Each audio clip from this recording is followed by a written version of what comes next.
Hey, everybody, welcome to the show. Very excited to have my guest on, truly a legend in te communication industry, the telecommunications industry, in media, digital media. Tom Rogers, a true pioneer, visionary. He was the first president of NBC Cable, founded CNBC, then established MSNBC after that, served as the founding president of CNBC, as a contributor at CNBC and MS Now, where we got to know each other on the Stephanie Rule Show as guests, and senior advisor to Versant, was the parent company of CNBC and MS Now, editor at large at Newsweek, and executive chairman of Fountain Zero, an AI motion picture company, production company that's doing this endlessly interesting and fascinating work. Tom, that is all the time we have for your credits. Thank you for being on the show. No, good to have you on the show. Thank you for that introduction. Absolutely. Great to be here. You have much to your credit. Thanks. I appreciate it. Yeah, we're both sort of recovering lawyers, if you will, got into this industry in different ways, but we had that common and we talked a lot about that.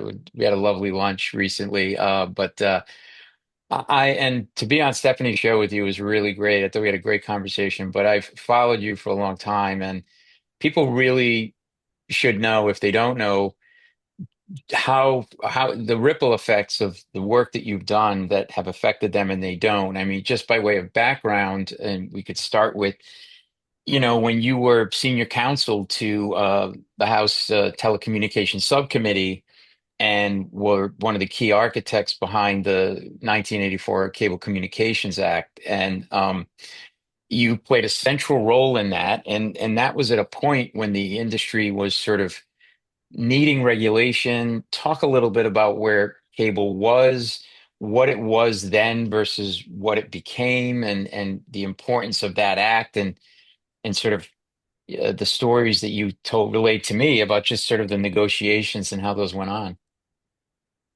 Well, there's a long story there. The short version of it was in the early 80s when cable was just really getting off the ground. Um, the cities loved holding up cable operators to pay for all kinds of municipal things, paving sidewalks, libraries, whatever, as a condition of getting their local franchise to wire the city and provide cable service to residents. And Unbelievable. we uh, we worked with the cable industry closely to make sure that the potential that we saw in cable to create competition and diversity of programming sources by allowing it to invest in programming content as opposed to being held up for another source of municipal revenue. And we created the first federal regulatory scheme that kind of put in place the uh, guardrails so that there was some ability for revenue generation for municipalities, but for the most part, cable was able to develop. And from there, of course, 500 channels or more of cable television over the next couple of decades developed as cable became the best media model known to man. So we accomplished what we needed to. It almost fell apart at the last minute on an issue related to equal employment opportunity, which we thought, in the context of diversifying programming sources, workplace in the media world should be diversified also. But conservative Republicans had very different views of that, and the bill almost went down. I was able to forge a midnight compromise right before Congress was about to go out with the Senate Judiciary Committee chief of staff that enabled the bill to be taken up on the floor of the House and then the floor of the Senate within hours of Congress adjourning, and we were able to send the bill to President Reagan for signature. But cable almost went down if that last minute compromise had not happened. What did you have to, how did that, talk a little bit more about the compromise? I love that sort of backroom politics. Like what did you have to give up? What did they have to give up? Like how did you meet in the middle on that? Well, it was over 40 years ago, but racial preferences were as big an issue among Senate Republicans then as it is now. And they were reading the language as creating hiring quotas. We were reading the language as enabling affirmative action for an important new player in the media industry to make sure that underrepresented voices were going to be part of the employment picture. And we came to a compromise which basically laid the groundwork for the industry to uh, reach out for that kind of hiring and making it very clear the intention was not quotas. And as it turned out, the cable industry always had a very strong affirmative action hiring practice that was a very important element of how the industry developed. Well, it's because was happening with cable is it was moving from a system for like retransmitting broadcast stations to being like a major independent television industry, like capable of supporting new networks and programming and creating a huge new sector of the economy. Did you see that on the horizon for this? Um, and how did it Yeah. sort of come to be that it sort of went from that patchwork kind of framework to this behemoth that it became?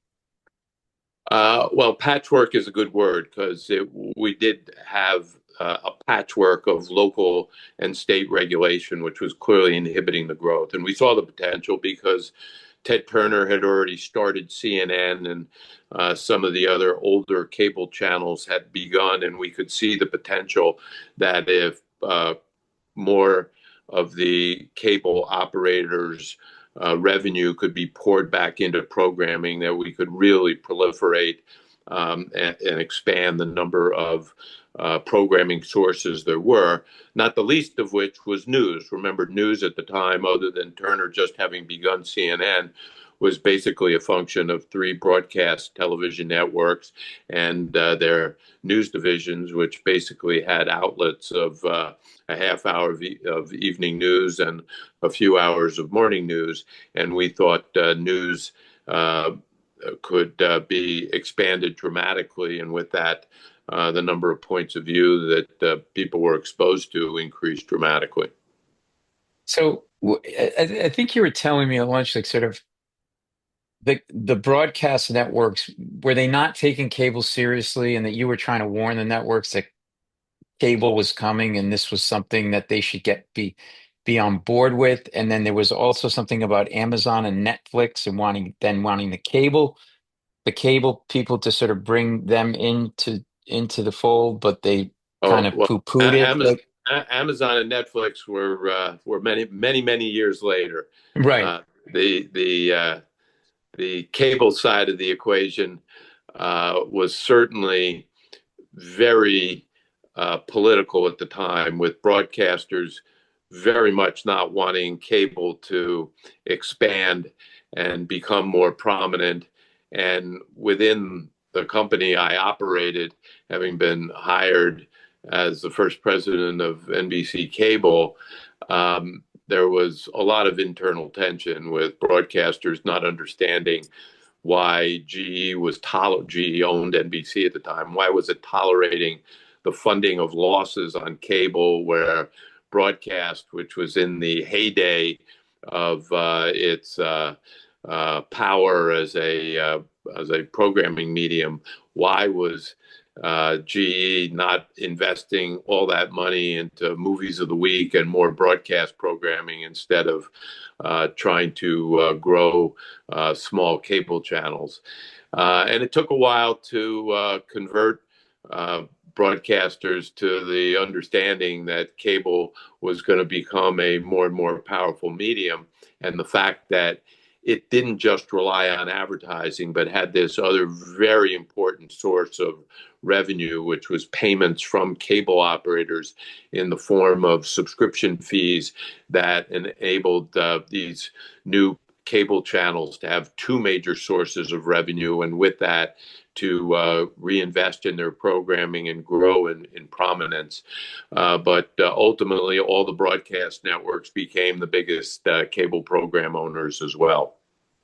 Yeah, but it took a lot of convincing from you and others like you, right? I mean, they were just slow to the party, and then like you, as we talked about, and you just mentioned, so Amazon, if jump to Amazon and Netflix for a minute, and how they cable didn't sort of really want them at the party as well. So cable kind of did to Amazon and Netflix, if I'm understanding this right, sort of what broadcast was doing to cable. Is that fair to say?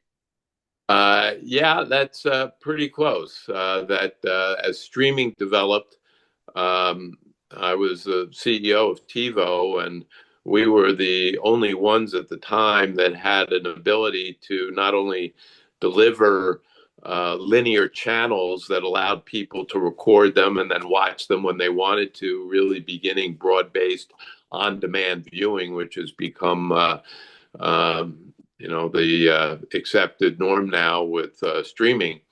But that we were the first to enable Netflix and Amazon to stream to the television set and YouTube as well. And we showed how all traditional broadcast and cable channels and these new streaming service could be integrated into one consumer interface, and you could switch between them and easily manipulate the screen to have them all in one place in one bundle.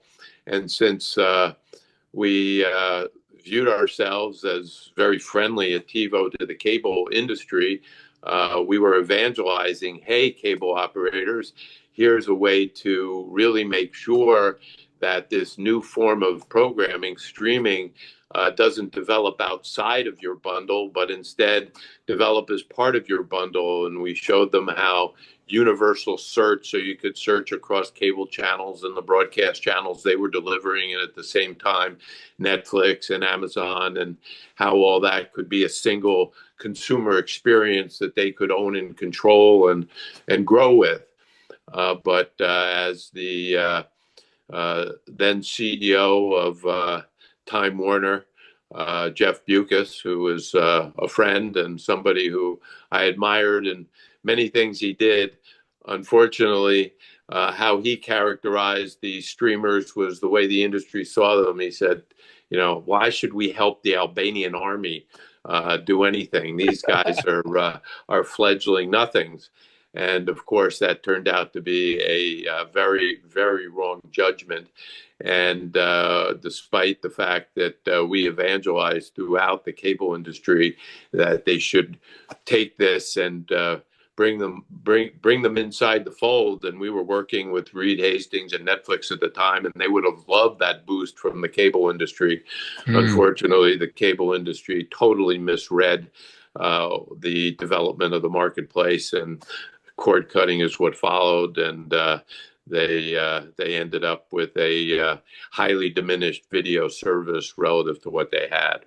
Yeah, well, they should have listened to Tom, right? I mean, that's, it's sort of like, how do when you're at the epicenter of writing the Cable Communications Act and sort of, and president of NBC Cable, how do you at least not take that conversation seriously is beyond me. But when you were president of NBC Cable, was the creation of CNBC a tough sell for Jack Welch and your bosses? And also, you've been credited with like you had this ability to recognize early on that cable could support like highly specialized networks.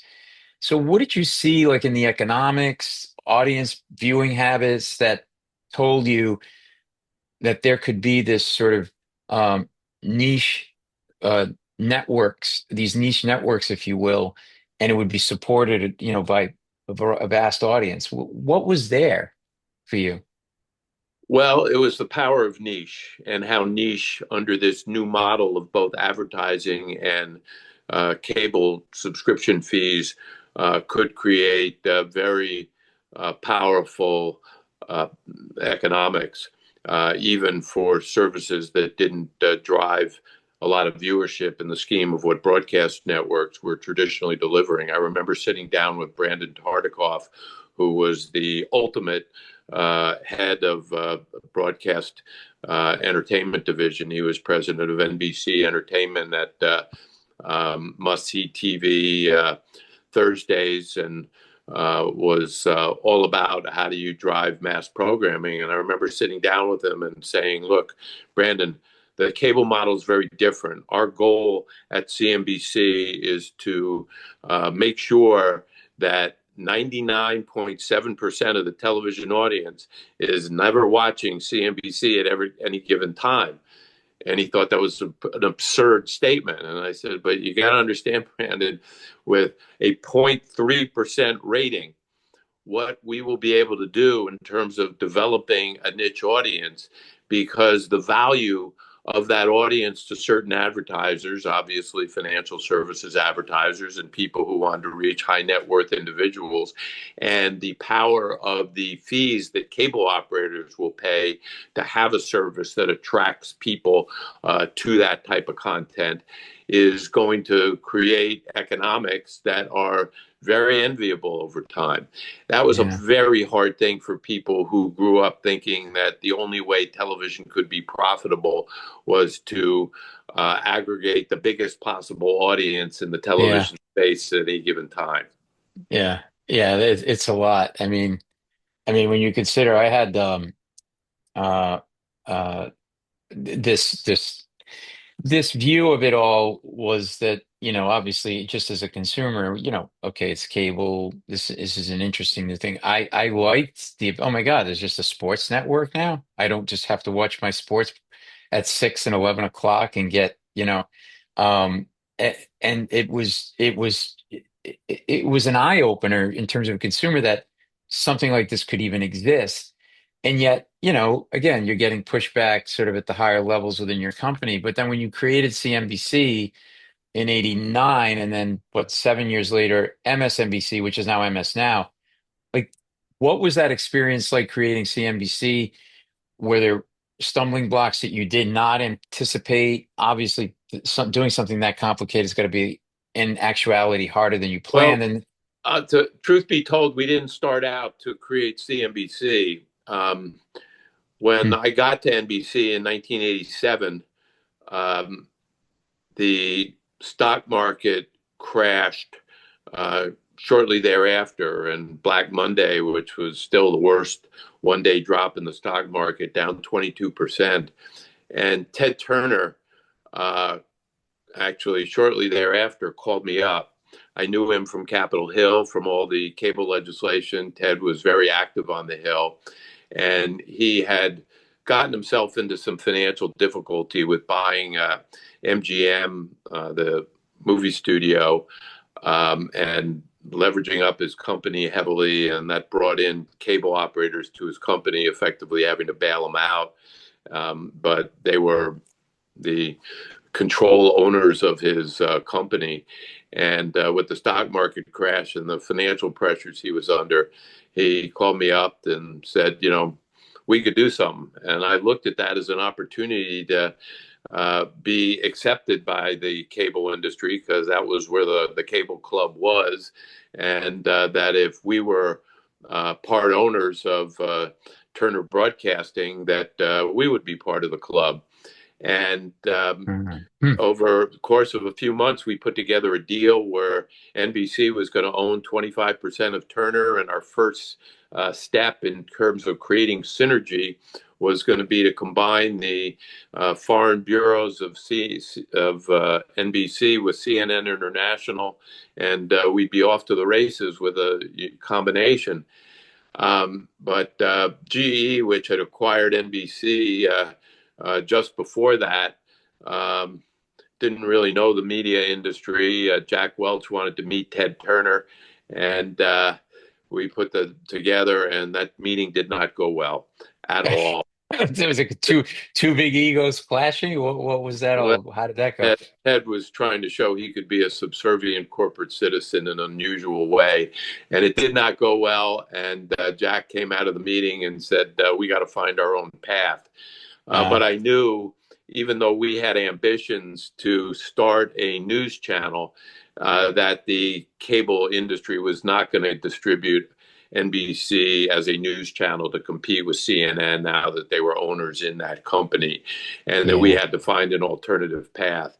And that's where business news came in, and we were able to say, "Hey, you have a crappy little cable channel called Financial News Network. We can do a whole lot better than that, and we can revolutionize business news and the way it's covered." And we set out to do that, and eventually drove FNN into bankruptcy, and we acquired them in bankruptcy. And with that, we created our unique position in the cable industry, and ultimately were able to revolutionize business news along the way. yeah. Should we tell? Do you want to tell people what Ted did in the meeting? No, I No, think we'll leave it alone. Okay. I'll leave that off. I Yeah, that's respected okay. the hell out of him, and he recently passed, and we lost Yeah, a great pioneer, and yeah, I'll leave it at that. absolutely. Absolutely. So what was it about in creating CNBC, establishing MSNBC, which is now MS Now? What, what do you think you understood about people's relationship with news, whether it's finance news or just across the board more general, that was changing that the traditional networks maybe didn't see yet? Because you seem to be this sort of visionary along the way. At every key moment, you seem to be ahead of the curve, including with AI, which we're going to talk about in your production company in a minute. But what did you see about that, the people's relationship with news that told you you see something that the traditional networks don't? Well, I have to hand it to Ted Turner first that he showed that a 24-hour all news service could be something that people cared about. Um, when we couldn't do a general news channel at that point, which we were interested in because we had all this overhead at NBC News, and we only had a few hours a day that all that overhead was being utilized, and that being able to bring it into 24 hours of cable programming would have made very good use of that NBC infrastructure. But business news was clearly hugely important. You didn't have to look very far to see all the, from Forbes to Fortune to Business Week to the Wall Street Journal, to endless stock letters, and the number of people even then which were invested in the stock market, that there was massive interest in business news, but nobody was treating it as if it was game on every day in the stock market, that it was like a football game. And hey, the market was going to open, and there's stories before and stories going on while the game's playing out, and then a recap of what was happening. And that if you brought that to life in an interesting way, a whole new component could be brought to the business day. And we had a lot of talent at NBC that understood production, and people who were brought in from various financial um, uh, content players that gave us the credibility to do it, and we established it. And over time, it just improved in its performance year after year, and it's become just a key franchise in the business world. If there's a business story that's happening, CNBC is there. Yeah, on the news side, the MS Now was MSNBC side. Did you realize at the time that you weren't just creating like news networks, you were changing people's relationship with news. Like it's almost like it's addicting, for I know for me and a lot of people now, it's like you're constantly checking, refreshing, refreshing. Did you have a sense that that was what the impact would be on people, or that's what people wanted, or was that just sort of a natural byproduct of it? Um, well, it was clear that there was room for competition in the news marketplace on television. And that was the Right. whole policy goal of the uh, Cable Communications Act in '84, which was we need to create more competition. We need to create more diversity among the sources of news content. And it was, being able to then implement that policy and the competition that it brought about was clearly part of that. But the way we got into news, general news, was a little different. What happened was that the FCC changed the rules on cable operators just being able to take broadcast networks and their stations and retransmit them without having to pay the broadcasters and stations for that. So Mm. when they changed the rules and said, okay, now it's going to be different, broadcast stations have the right to negotiate with cable operators for whether they'll be carried or not. And if they are going to be carried, they stations can ask for compensation and to be paid. And so all of a sudden, there was this huge negotiation in the media industry between networks and stations and cable operators, on the other hand, for what were cable operators going to pay. And it got very tense because the last thing in the world that cable operators wanted to do is to pay for all the stations they had been retransmitting for free. Right. And I came up with another thought. We had now been accepted in the cable industry with CNBC. And I went to the cable operators and said, hey, look, we're not going to make you pay just to carry our existing content. Instead, how about we're going to create a channel now?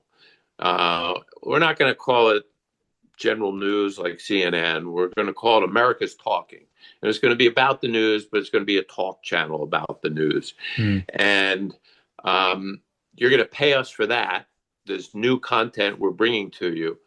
But embedded in that price will be giving us money essentially for all the value we give you by you getting to carry football and the Olympics and all the other high value programming that you got for NBC all these years for free. And they liked that Ah, because they weren't sitting there doing what CBS asked them to do, which was just pay us for what you've already been carrying. We were creating a way for them to pay for something new that was going to new. be cable exclusive, and something they could put the cable moniker on. And we also, I wrote the description of the channel, so it gave us room to ultimately translate that into MS Now. But the basic content license we established was called America's Talking. Mm. And America's Talking lasted in that form for a few years and ultimately became the place what we substituted and became MSNBC. And it Mm. became MSNBC after we realized that it was much more important to get NBC News and the NBC news content and infrastructure and personalities into this channel. But that was going to cost a lot more money than what we were doing with America's Talking. And we picked up that Microsoft was talking to CNN at the time. And the Ah, last thing interesting. we wanted was Microsoft, the number two company in the world to GE then, uh, talking Right. to CNN. And we thought, maybe we could pull Microsoft into us if we talk to them about launching a new channel. And so Andy Lack, the president of NBC News, and I pitched Bill Gates on a joint venture of Microsoft and NBC Hmm. to create not only a new news channel, but to create a companion internet service. And they would run the news internet service. We would run the cable channel. And they bought that. Um, Hmm. right. Amazing. Did They, they bought that notion, did and you? we came established it. That's amazing. So the way you beat out CNN on that was sort of the what were the key components of that that convinced them to come to your side of the table? Was it the idea of them controlling a sort of a web-based service and you control the cable side of it? Like how did you sort of win the day over They CNN and they Ted Cruz? were just getting their feet wet into the uh, media world, Hmm. and they had missed the beginning of the internet, and they were looking to catch up and do something innovative in internet media. And we committed that this joint venture would have access to all of NBC News and CNBC and the archives going back to 1947 of NBC News. Hmm. And We pitched Gates on how all of that could be personalized through the internet and all. And he very much bought that, although we were looking at that as a future notion down the road. I think at the time he thought all that could be developed quite immediately, Right which away. they That's- which they got wrong. yeah. And we thought GE was not all that interested in funding more losses in the cable world, and Jack Welch loved the idea of Microsoft's money coming into this to fund the development of this new channel. And so the combination of all that made for a deal. So in doing all of this, going back to being a young lawyer with on the Hill, and you're doing these amazing deals, and you're not just listen. I worked in merger and acquisition as a lawyer and a banker, and just to put two existing entities together that exist is complicated, let alone create an industry, then create the companies within the industry. Were there ever nights you go home to your wife and go like, "What am I doing?" Banging your head against the wall and just saying, "I'm going to just go open up a practice of my own." Like, with any stories that come to mind where you're like, "This is crazy. How am I going to pull this off?" You can't believe what happened to me today, dear. Like I can imagine it. There must have been some of those moments. Well, there were a lot of moments when we didn't think we could pull this off, and the cable industry might quash us and Yeah. decide that we were the enemy and not to be do deals with. And but I never looked back and said, no, I prefer to be practicing law. I considered myself very lucky to. Yeah. I had worked as a lawyer for 2 years on Wall Street before going to Capitol Hill, and Yeah. I considered myself very lucky to have escaped the law firm and had the opportunity to work on Capitol Hill, and even luckier to escape Washington law firm trade association life to be able to work in the media industry and implement in practice some of the policies that Yeah. we had developed legislatively. So I never looked back at that. Yeah. So when one last thing on the creation of these networks, like when you're doing this, how much of your audience and what you learn about them do you discover after the fact, right? You can anticipate and strategize when you're creating an MSNBC or a CNBC, what your audience is going to look like, want, what the demo is going to be. How much of that do you discover after the fact, or is it just ever evolving? So talk a little bit about that. Yes, you're always looking at what works with audiences, what doesn't. When we launched CNBC, most people thought CNBC stood for cable NBC. It actually stood for Consumer News and Consumer News and Business Channel. And the consumer news part of it, we put some emphasis on in the beginning, and we had beauty products for women being showcased at some points during the day. And the hardcore investors who are looking at stock tickers all day threw up all over that kind of content. And we had to Wait, wait, quickly wait, wait, adjust. go back. You mean like you had like a little infomercial in the middle No, of no, the no, day? not infomercials, but the coverage during the day included consumer products and consumer Oh, tips that oh. wasn't really business or finance, and a little Really? not. A hard bitten trader on Wall Street didn't want to hear about skincare Uh, products in we the we we and more importantly, cable operators got letters that were like, "What the hell?" So we course corrected on that very quickly.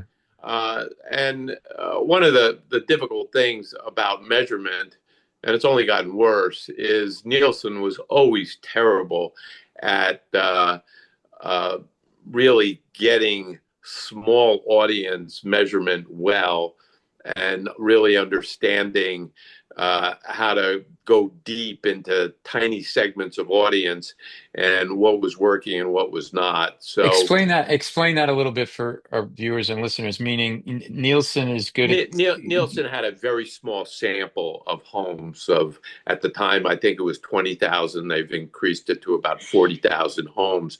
But when mm, you're talking about millions of homes and you're talking about what were dozens ending up with hundreds of channels, each taking small slices of audience, one Nielsen people meter in a home can throw off ratings dramatically. And so mm, billions of dollars are traded in the advertising marketplace of television off of what is incredibly prehistoric measurement metrics that haven't gotten a whole lot better over the years and continues to be a right. huge issue as uh, slices of audience have only gotten smaller and options and the amount of content has only proliferated. Yeah. So, how I want to talk about your AI work in a minute, but so how have you done this in your career, right? You lived through broadcast television, the epicenter for the rise of cable, the internet streaming, now AI. You have this sort of ability to, for lack of a better term, see what's on the horizon before other people. You seem to be at the right spot. I don't know. Do you just have a little angel that whispers in your ear? Like you just seem to be at the right spot in the right moment. Or or do you know somebody on the inside and you're paying them like $100 on the side in a back alley or something like no. How have you been able to be there on all of those critical moments? Well, um, And don't be modest, Tom. Come on. I I've been lucky to work in the transition points of the media industry, from the Yeah. regulatory transition and then the industry transitions from there. And um, it wasn't as if uh, cable was an absolute new discovery. It was working at a company where people weren't recognizing it yet, but I thought, the writing was already on the wall. It was a question Mm, of how do you galvanize a company to make a transition when it wasn't otherwise prepared to make it. I think that's been a problem with the media industry generally. Netflix and streaming was pretty obvious to me that it was going to create enormous libraries of content being at people's fingertips and giving them enormous options. And it wasn't that it was unclear that that was the case. It was just the traditional media companies were taking much longer than they should have to um, make the pivots that they needed to make to take advantage of those transitions.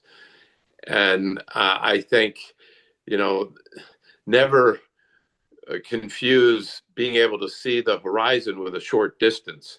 The fact is, these things these things can be uh, pretty far away to some, even though you can see them. And the yeah. question is, once you've identified them, what is your path to join them and be uh, not not miss what are, I think, fairly obvious evolutions.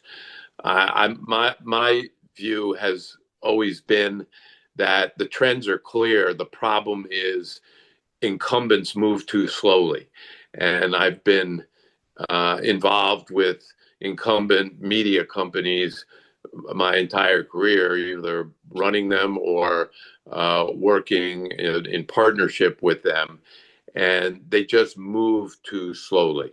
And And I think that's because people are afraid of losing their job by taking risk, right? It's sort of especially when you become secure and the larger you become, the more risk averse you become. You see it in the entertainment industry on the buyer side of content, right? Like it's easier for someone to say, um, why did you buy that show, that sitcom that failed? Well, it was because it was like six others that have been successful and they'd be okay versus, okay, your job's safe versus why did you buy that sitcom that no one else is even putting on and it failed? You took too much of a risk.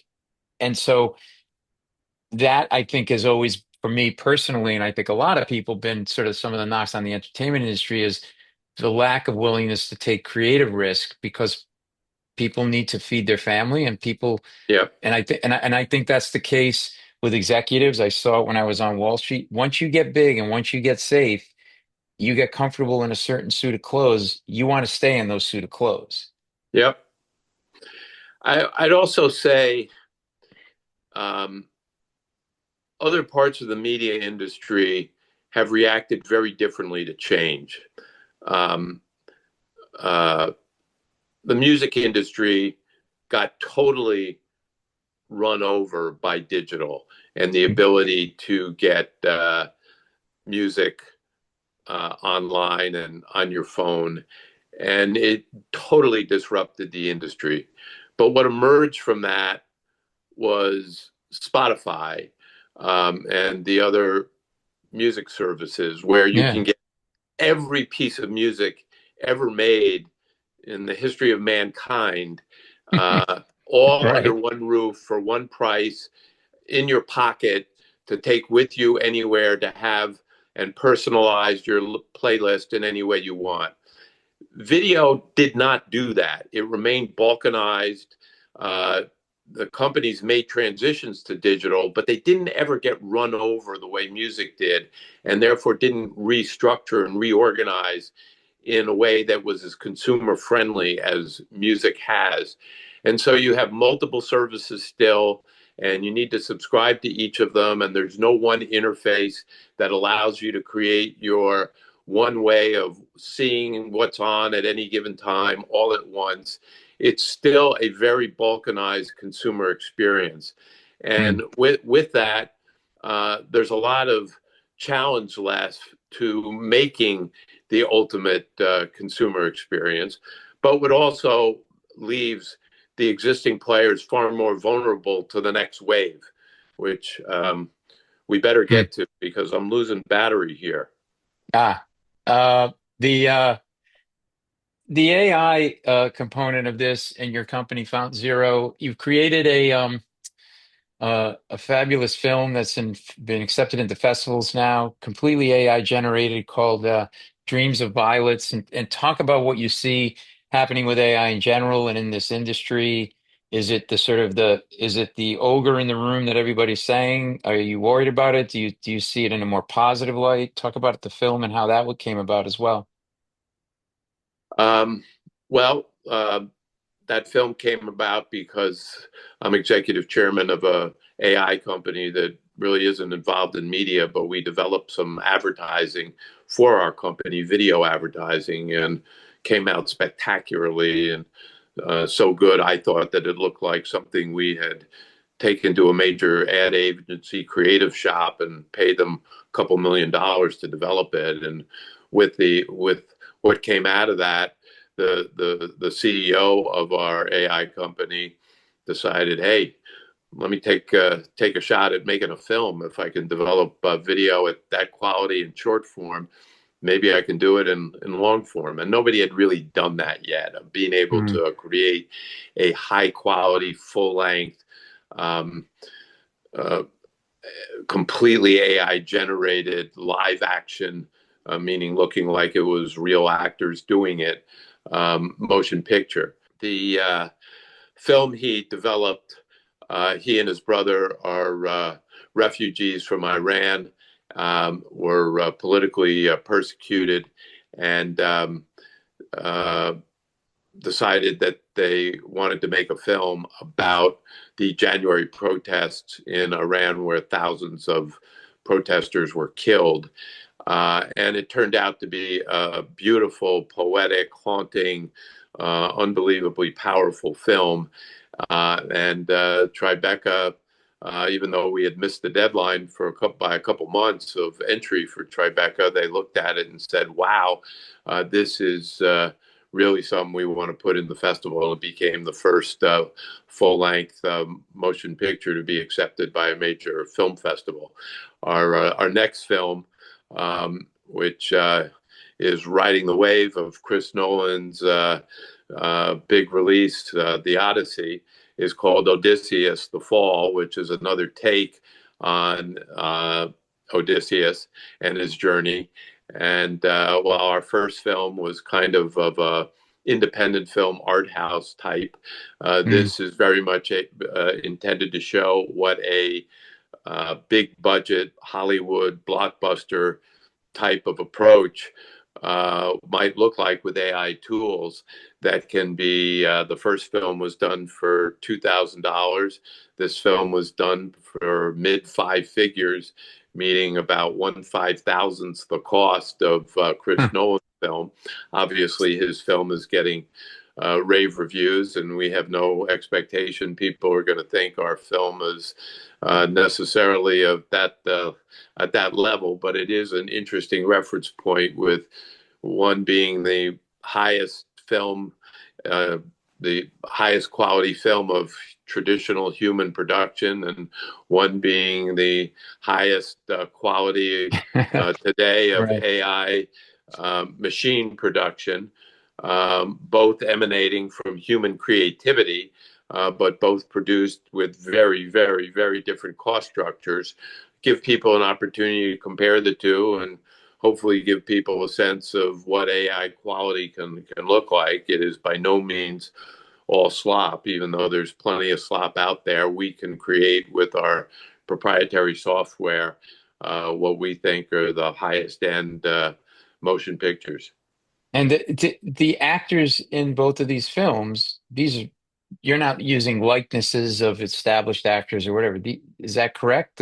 Talk about who we're seeing on Well, camera when we. theirs is as star-studded a film as you can get, and ours is not using any known actors. We do have some real people's images in there. For instance, I am in the film as one of the characters, and uh, Hmm. the two co-founders of Fountain Zero, our studio, Ash, the film creator, his brother Puya, who is a key AI infrastructure genius, are both characters in the film, and a number of other people that were involved with us are characters in the film. But over time, we certainly hope to license the images of influencers who we think can be key promoters and marketers of film, and will be known, recognized personalities. And over time, I think actors will want to be involved as well to Right. license their images. Obviously, that's very controversial in Hollywood. Yeah, and AI is being used to write the films as well, I would imagine. I mean, with some human input, No, obviously.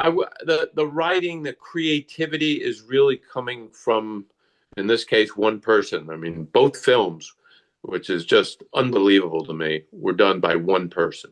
Yeah, One that creating blows me away. Yeah. unbelievable films part time, as a full time job as a CEO of an AI company, and did this as a part time over a few months for, close to zero cost. Uh, Yeah. is where Fountain Zero, the name, comes from. Mm. And uh, but the idea, the creativity, the scripting, it's not as formal structure a script as you would find in a Hollywood context. Some of it develops as you go, but all that is human creativity. It's everything else that goes into the production of a film where AI is there. And it's not that revolutionary when you think about it. We've had computer graphics in film for a long time. It's just that Yeah. CGI is very expensive compared to using AI, and you can't just sit down with an AI model and prompt it, and out comes a motion picture. There's obviously very Right. sophisticated secret sauce, proprietary software that's Yeah. built on top, in this case, a Chinese model called Kling, that is responsible for being able to get something that looks identical to a human production. But it's really just amazing if that's what's possible today, where we think this can go in developing just great tools in the hands of filmmakers who can't get budgets to do anything close to what Nolan was able to get budgets for. Independent filmmakers who have smaller ideas for film that still cost several $1,000,000 and just can't Yeah. live within those financial Yeah, constraints. there's a lot of brilliant talent out there that has trouble seeing the light of And day because of the any finances. great writer like you knows that. uh, where can people see the film that's out now and the one that's coming out that's directing Well, there? right now, the way to see Dreams of Violets is to go to fountainzero.com, the number zero, fountainzero.com, and the film can be rented for viewing there. And the trailer for Odysseus the Fall is there. And Odysseus will be first released there when we have it come mid August. Great. So, can I have you for 2 more minutes very quickly? I want to get your thoughts on sort of the political landscape. You also are editor at large at Newsweek. You have a piece out, If Save America Dies, How Could Trump Still Kill Elections?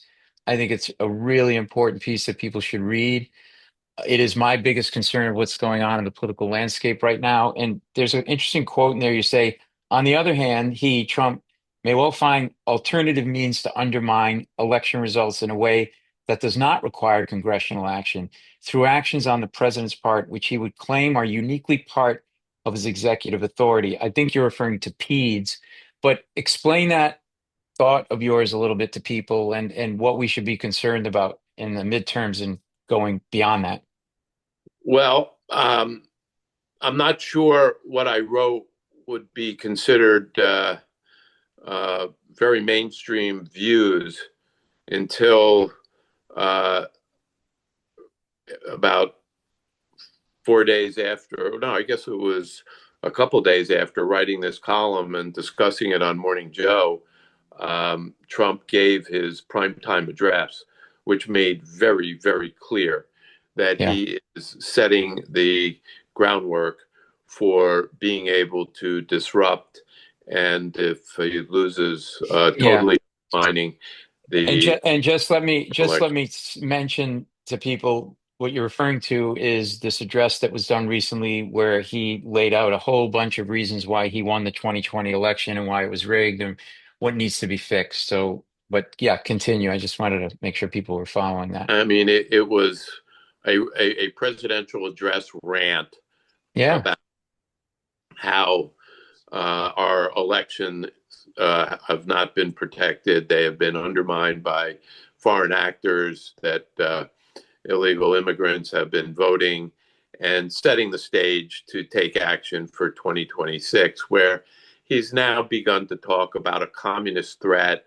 that's more severe than World War I or World War II or Pearl Harbor or 9/11, that it's the biggest crisis we've ever faced, and the Social Democrats are communists trying to infiltrate the country and Yeah. creating what is obvious groundwork to say that there's a election manipulation and the federal government needs to step in, declare an emergency, and probably attempt to take control of election machines to uh, uh, say that the elections cannot be certified. Members of Congress who were elected cannot be seated. The bottom line there is that um, he realized last time, having been thwarted by Congress in 2020 in his attempt to overturn the election, thanks to Mike Pence, and having been thwarted by the courts in many attempts to try to overturn various state elections, that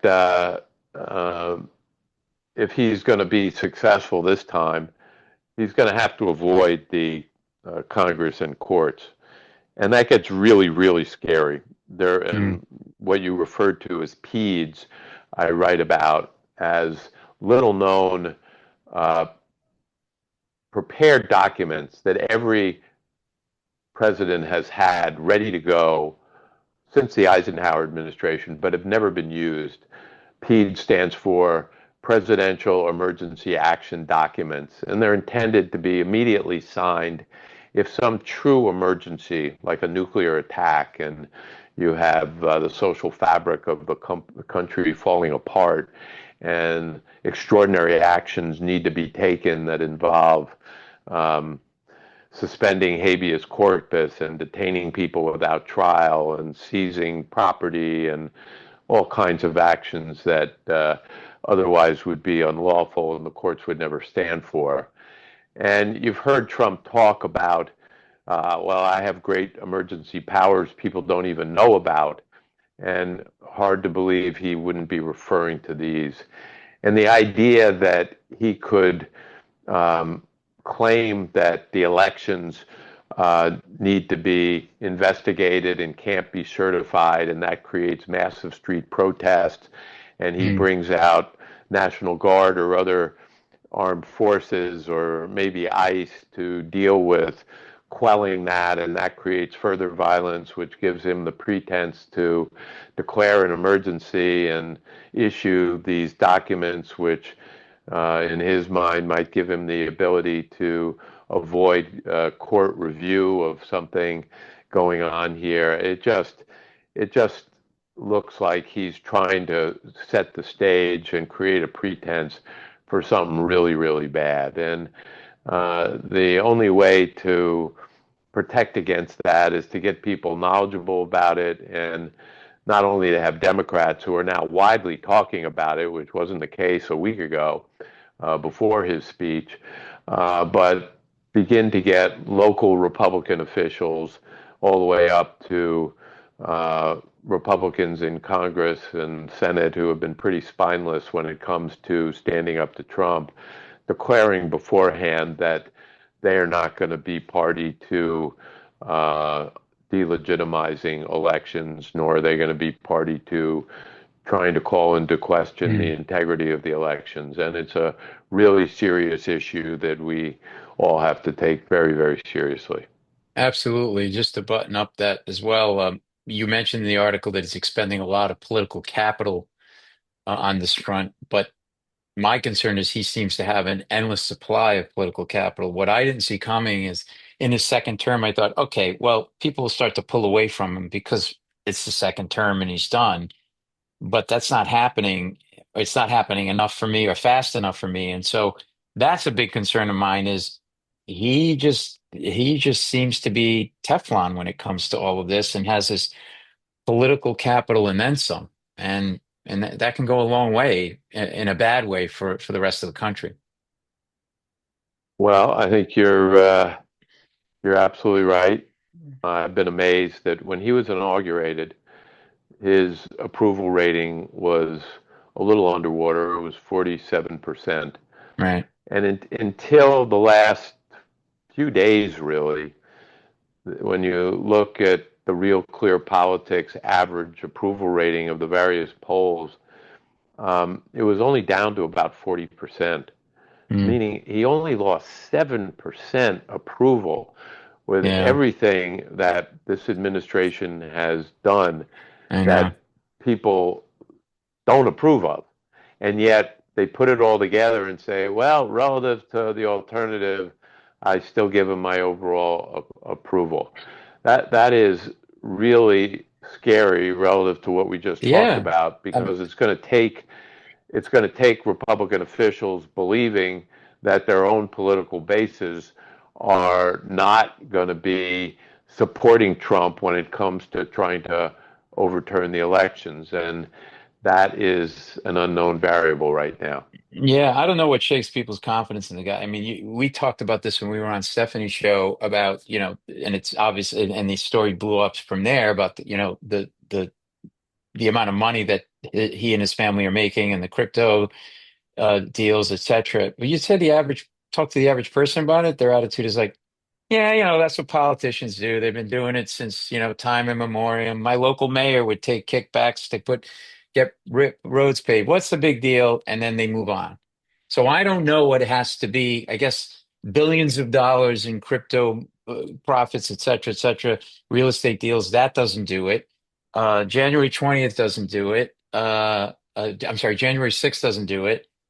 So, look, I'm hoping something finally kind of light bulb goes on for these people. But I just wanted to say it's been great to have you on. This someone that I really admired and really happy that people can get to know more about you through my show. You've done some Well, amazing I just want to things. apologize because you are known as a great comic and a great comedy writer, and this has been a great discussion. But there was not one thing funny that I said, particularly the last part, and I didn't bring out any of your comedic instincts. So I No, apologize to your listeners for a very no. serious discussion. I wanted it to be serious unless you were bored with it. I loved it. It's really on me to be the comedian, but I try to find it where it's got to be, and we didn't need to have it. I think it's just perfect the way it was. We can always do it again and have some laughs, but I loved doing this, and I thought it was exactly what we wanted people to get to know and hear. So thank you. And Fountain Zero, Dreams of Violets is the film. People can go online and download that. And better have you come back on and we'll talk some other politics and other good stuff that you're doing down the road. Look forward to it. Thanks for having me, Paul. All right. Great to have you, Tom. Thanks.